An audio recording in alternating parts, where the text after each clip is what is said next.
Sige, pag-usapan natin to. Sigurado ako naranasan mo na to o at least nakita mo sa iba. Isipin mo ang isang team, isang kumpanya o kahit isang community na sobrang galing, sobrang solid dahil sa isang tao, yung leader. Tapos isang araw, bigla siyang nawala. Bigla na lang. Oo, nag-retire, lumipat o kung ano man. Anong nangyayari? Parang biglang nag-brown out. Magandang analogy yan. Yung dating maayos na sistema, biglang gumuho. Lahat nagkakagulo, walang direksyon, nakakapanlumo, di ba? Sobra. Yung pinaghirapan for years parang bula na lang. At based sa mga materyales na pinadala mo, yan mismo yung core problem na tatalakayin natin. Pero hindi lang yung simpleng paano mag-succession planning. Hindi lang yon. Ang pinupunto dito na medyo radical para sa akin ay yung pagbabago ng buong definition natin ng success sa leadership na hindi pala ito tungkol sa pagbuo ng isang matatag na tore, kundi sa pagtatanim ng isang buong gubat. Exactly. Yun yung salita. Ang pinaka-ideya na nakuha mo sa mga material na to ay umiikot sa konsepto ng exponential leadership. At linawin natin, hindi ito yung parang networking, di ba? Iba to. Oo, hindi pyramid scheme. Hindi.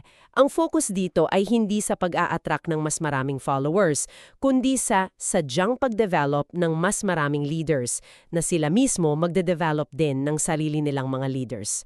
Ang misyon natin sa usapang ito ay himayin kung bakit ito yung pinaka-sustainable na model, paano ba talaga ito ginagawa in practice, at ano yung mga silent killers. Silent killers. Oo, yung mga ugali at maling paniniwala na sumisira sa legacy na sinusubukan mong buuin. Okay, let's unpack that. Para mas maintindihan natin yung bigat ng konsepto, may dalawang kwento sa source mo na parang magkabilang dulo ng spectrum, no? Oo, at ito talaga ang nagpapakita ng difference. Sobrang powerful. Sa isang banda, may kwento ng isang napakagaling na pastor. For 30 years, pinangunahan niya yung simbahan niya. 3 dekada.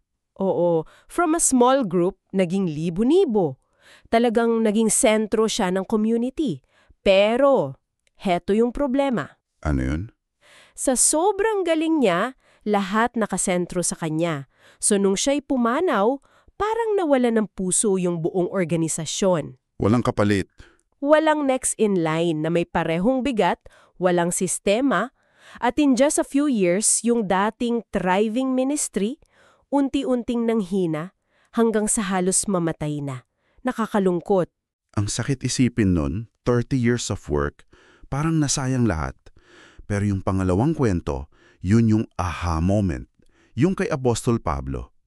Ito yung kabaligtaran, si Pablo nasa kulungan sa Roma, alam niyang malapit na siyang mamatay. End of the line na para sa kanya. Oo. Pero kung babasahin mo yung mga sulat niya, mayroong siyang kapayapaan, may panatag na loob. Bakit? Bakit nga ba? Kasi hindi nakasalalay sa kanya yung misyon. Ipinuhunan niya ang buhay niya kay Timoteo, kay Tito, sa marami pang iba. Na-empower niya sila. Kaya kahit mawala siya, alam niyang hindi lang magpapatuloy ang trabaho. Lalawak pa. Lalawak pa ito. At yun yung nangyari. Iyon ang pinagkaiba. May isang quote sa isa sa mga sources mo na talagang tumatak sa akin. A single leader can change a moment, but only multiplied leaders can change history. Grabe! Isang leader, kayang baguhin ng isang sandali. Pero mga pinaparaming leader lang ang kayang bumago ng kasaysayan. Wow, so it's not about being the hero of the story. It's about making sure the story continues even after your chapter is done. Yun na yun. At sa bilis ng pagbabago sa mundo ngayon, sa tech, sa market, sa culture, parang hindi na ito optional, di ba? Hindi na. Parang pag hindi ka nagpaparami ng leader, you're setting up your own organization for failure. It's a strategic imperative, sabi nga. Totally. Hindi na pwedeng wait-and-see approach. Kailangan sinasadya. Kailangan part ng DNA ng leadership mo from day one. Oo, from day one. Okay, ito yung parte na medyo nagulat ako. Akala ko kasi itong leadership multiplication ay isang modern business concept, di ba? Galing sa mga HBR articles or management books. Akala nung marami. Pero may isang interesanting koneksyon na binubuo ang research mo mula sa pinakaunang chapter pa lang ng Biblia. Paki-explain nga yan. Oo, at ito yung nagbibigay ng mas malalim na why sa likod ng lahat ng ito. Nagsimula pala yung idea sa Genesis 1:28, yung unang utos ng Diyos sa tao, be fruitful and multiply. Magpakarami. Madalas iniisip natin na tungkol lang yan sa pagdami ng populasyon, no? Biological lang. Pero ayon sa analysis sa source mo, ito ang original blueprint for leadership. Ang utos ay hindi lang dumami kayo, kundi magpakarami kayo. Ang idea ay yung pagpaparami ng mga image bearers, mga taong sumasalamin sa karakter ng Diyos, ay pagpaparami rin ng kanyang mabuting pamamahala, karunungan at pag-alaga sa buong mundo. So in essence, ang unang utos ay isang leadership mandate. Hindi lang siya biological. Exactly. A leadership and cultural mandate. Wow, tama. Wow. At dito na pumapasok yung crucial na pagkakaiba ng addition sa multiplication na nililinaw sa mga binigay mo. Sabi sa source, yung addition kumbaga parang nagre-renovate ka lang ng isang kwarto sa bahay. Okay. Gumanda siya, yes, pero isang kwarto lang. Nag-improve. Gets ko. Ang multiplication, parang nagtayo ka ng blueprint para makapagtayo ang iba ng sarili nilang mga bahay. Nag-transform yung buong community. So yung tanong ng addition-minded leader ay, paano ko mapapaganda pa lalo ang trabaho ko? Focus sa sarili. Tama, focus sa ako. Pero yung multiplication-minded leader, ang tanong niya, sino ang pwede kong bigyan ng kakayahan para malampasan pa ang trabaho ko? Outward-looking. Perfect. Ang addition nakasentro sa ako. Ang multiplication nakasentro sa sila. At yan ang naguugat sa isang fundamental belief. Leadership as stewardship, not ownership. Stewardship, not ownership. Hindi mo pag-aari yung posisyon o yung team mo. Pinagkatiwala lang yan sa'yo for a season. At bilang isang mabuting katiwala or steward, ang trabaho mo ay palaguin yan at ihanda para maipasa sa susunod. Hindi ito dapat ipinagdadamot. Okay, so in theory, ang ganda, klaro yung prinsipyo. Pero sa practice, paano ba talaga ito ginagawa? May mga specific models ba na binigay sa sources mo? Let's start with the big one, yung strategy ni Jesus. Ito, yung strategy ni Jesus ay halos scandalous o shocking kung titignan natin sa standards ngayon. Scandalous. Paanong scandalous? Kasi imagine mo, for 3 years, libo-libong tao ang sumusunod sa kanya. He could have built a massive organization. Oo, yung reach at engagement niya, ika nga, grabe. Yun na nga. Pwede siyang mag-focus sa social media terms, pero anong ginawa niya? Ipinuhunan niya ang halos lahat ng oras at enerhiya niya sa 12 tao. 12. 12 lang. Ordinary guys pa. Mga mangingisda, isang tax collector. Parang ang liit ng focus niya, di ba? Parang counterintuitive. Oo. Kung may message kang gustong ipakalat sa buong mundo, bakit mo ililimit yung sarili mo sa 12 tao lang? Parang ang bagal ng proseso. At dito pumapasok yung isang napakalakas na prinsipyo mula sa source mo. Crowds may admire you, but only disciples will reproduce you. Pwedeng hangaan ka ng libo-libo. Pero ang mga alagad mo lang, yung mga taong talagang ininvestan mo ng buhay ang magpapatuloy ng misyon mo. Pinili ni Jesus ang depth over width. Lalim, hindi lawak. Tama. Alam niyang yung tunay at pangmatagalang pagbabago ay nangyayari sa malapitang relasyon, sa mentoring, sa life-on-life investment, hindi sa malaking entablado. Yung 12 na yun, sila ang naging pundasyon ng isang kilusang bumago sa buong mundo. Multiplication in action. Yun. Grabe yung focus ni Jesus sa small group, sa personal investment. At itong principle na to parang kinuha ni Apostol Pablo at ginawa niya ng isang sistema o formula para mas madaling maipasa. Tama ba? Tama. Yung nabanggit sa notes mo na 4-generation model. Yes, yon. Kung si Jesus ang nagbigay ng principle, si Pablo ang nagbigay ng proseso. Makikita to sa 2 Timothy 2.2. Sobrang simple, pero sobrang profound. Ganito yung breakdown. Unang henerasyon, si Pablo mismo. Namuhunan siya kay Okay, Generation 1. ikalawang henerasyon. Timoteo. Gen 2, Pero hindi diyan natapos. Inutusan niya si Timoteo na ipasa yung mga natututunan niya sa mga ikatlong henerasyon, faithful men o mga taong mapagkatiwalaan. At dapat, yung mga taong ito ay may kakayahan na. ika-4 na henerasyon. Turuan din ng iba. 4 generations. Pablo, Timoteo, matatapat na tao, iba pa.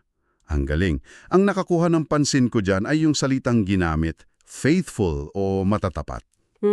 Hindi most talented, most charismatic o most popular. Bakit kaya faithful yung qualification? Napakagandang tanong yan, kasi yan ang sikreto ng model. Ang pundasyon ng pagpapatuloy ay hindi abilidad, kundi karakter.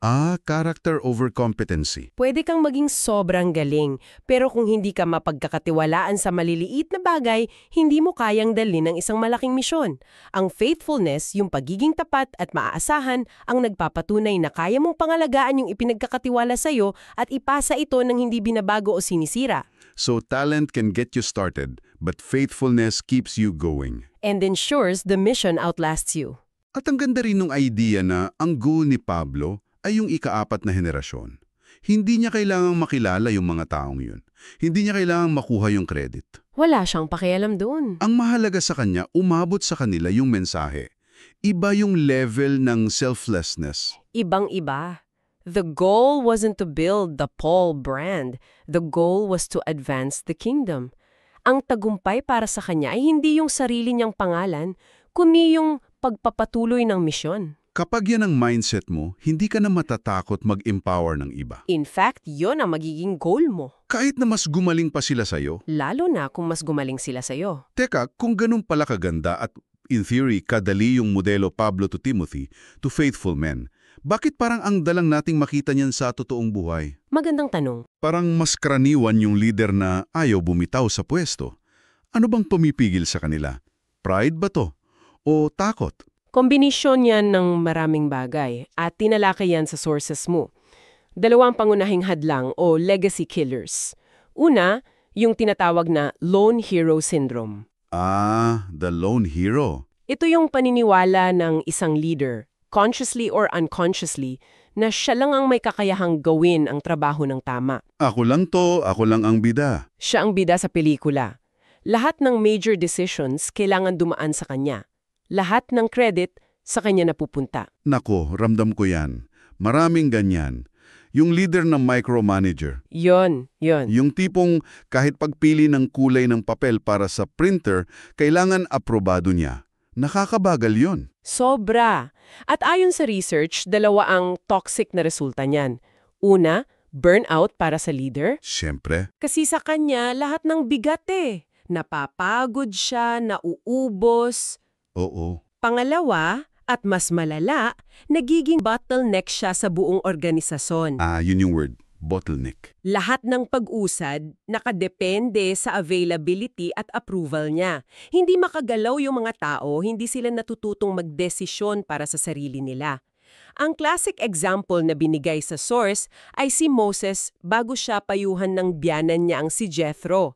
Yung kwento sa Exodus. Oo, mag-isang hinahatulan ni Moses ang lahat ng kaso ng mga Israelita mula umaga hanggang gabi.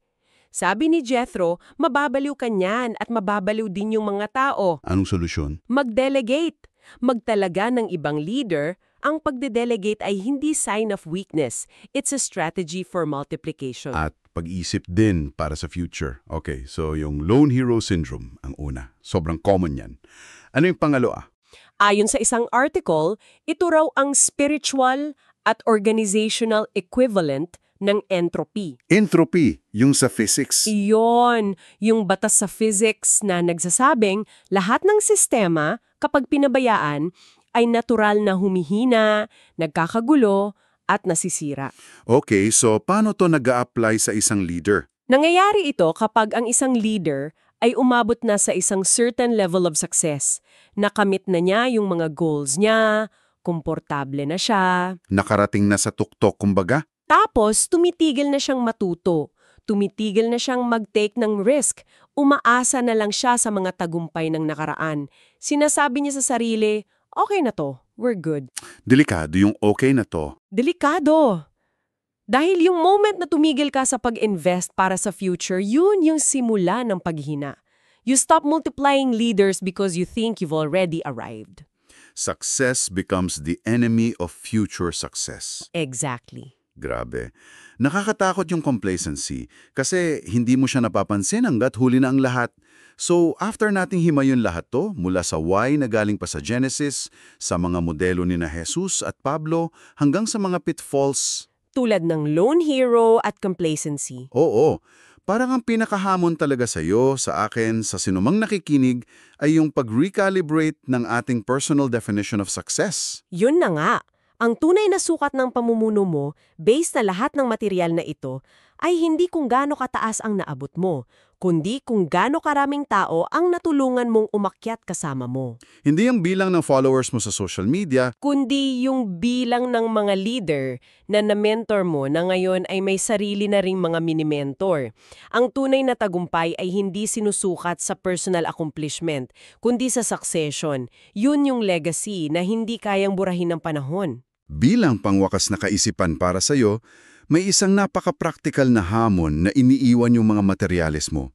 Hindi ito isang abstract na idea lang na pag-iisipan. Hindi teorya lang. Ang hamon ay ang paglikha ng isang legacy leadership plan. Sadyain mong umupo at pag-isipan.